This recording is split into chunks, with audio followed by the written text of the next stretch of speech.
High, আমি বিদিশা। অনেক দিন পর ভয়েস ওভার দিয়ে তোমাদের সঙ্গে ভিডিও শেয়ার করছি। আমি জানি এখন খুব একটা আর ভিডিও তোমাদের সঙ্গে শেয়ার করা হয় না, কারণ এখন খুব একটা বাইরে বেরোনো হয় না।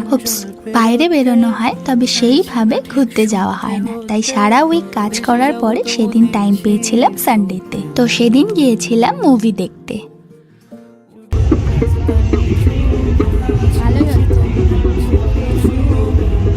আসলে আমরা নন্দনে গিয়েছিলাম মুভি দেখবো বলে, আর ওখানে গিয়ে দেখলাম সঙ্গীত মেলা বসেছে।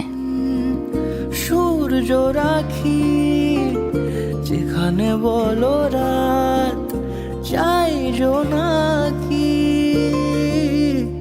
সাজাবো সব তোমার। চলো আজ আসি তাহলে। আর মুভিটা কি দেখতে গিয়েছিলাম সেটা দেখতে হলে আমার পরের ভিডিওর জন্য ওয়েট করতে হবে। হতে ভেসে যাবো তবু দিচ্ছি।